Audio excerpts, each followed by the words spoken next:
सर्वांना hi hello आणि नमस्कार। मी कविता। तर आज तुम्हाला लाह्यांचा व्हिडिओ दाखवत आहे। तर बघा इथं कढई आहे ना, माझी जास्त तापलेली नव्हती, त्यामुळे लाह्याच फुटत नव्हत्या। कसली ज्वारी दिली त्यांनी?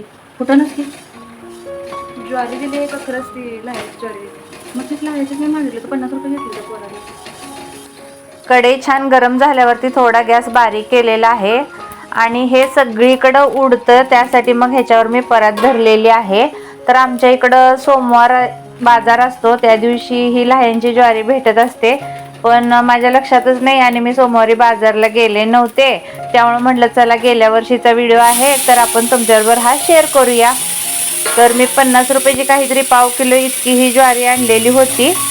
आणि पहिला आम्ही लहान असताना आमची मम्मी, आमची आई सगळेजण घरीच लाह्या करायच्या आणि मला पण खूप आवडत होतं लाह्या करण्यासाठी। तर मी पण असं करते, पण ह्यावेळी सोमवारी मी बाजारला गेली नसल्यामुळं मग मी ह्या वर्षी बरं का कालच मी लाह्या विकत आणलेल्या आहेत 20 रुपयाच्या। आणि ह्या बघा इतकीशी थोडं वाटी भरूनच घेतलं होतं, तर परत भरून ह्या लाह्या झालेल्या होत्या आणि ह्याला थोडं थोडंच घ्यायचं असतं। तर मी इथं तुम्हाला दाखवत आहे, त्यामुळे व्हिडिओ शेवटपर्यंत बघा। थोडं थोडं घेतलं ना की ही पूर्ण व्यवस्थित फुटतात आणि जास्त टाकलं की मग ते थोडंसं खाली ज्वारी कडक राहते आणि लाह्या होत नाहीत। आणि तुम्हाला आजचा जर हा व्हिडिओ आवडला असेल तर आपल्या चॅनलला नक्की सबस्क्राईब करा आणि लाईक पण करत चला आणि छान अशी कमेंट करा।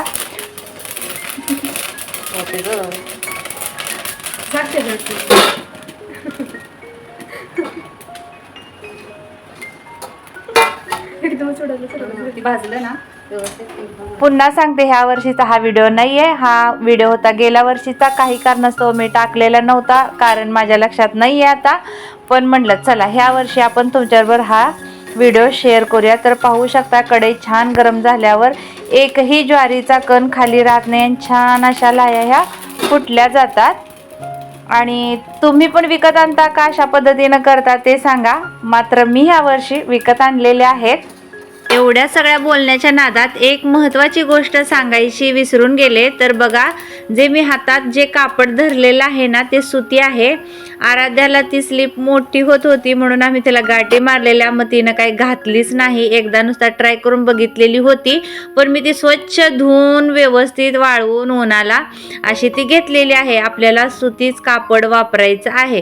तुमच्याकडं सुती रुमाल जरी नवीन असला, म्हणजे की कॉटनचा बरं का, तो असला तर तुम्ही तोही व्यवस्थित असाच धरायचा आहे। कारण की बघा एकदम छोटं जर कापड असलं तर ते भाजण्याची शक्यता असते, त्यामुळे असं भरपूर सारं असं कापड घ्यावं लागतं आणि ते असं दाबून धरलं का नाही ते व्यवस्थित असं फुटतात।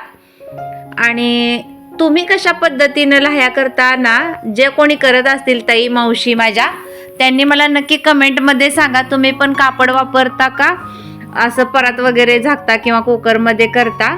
तर कुकरमध्ये मी पॉपकॉर्न सुद्धा करते, एखाद्या व्हिडिओमध्ये नक्की दाखवेन। तर मात्र मी लहानपणी माझ्या आईला आणि मम्मीला अशा पद्धतीनंच करताना पाहिलेल्या होत्यात। आता आई म्हणजे कोण हा पण प्रश्न विचारचाला, तर आई म्हणजे माझ्या पप्पांची मम्मी, आम्ही तिला आई म्हणतो आणि आमचे पप्पा पण तिला आईच म्हणतात आणि आमच्या मम्मीला आम्ही मम्मीच म्हणतो।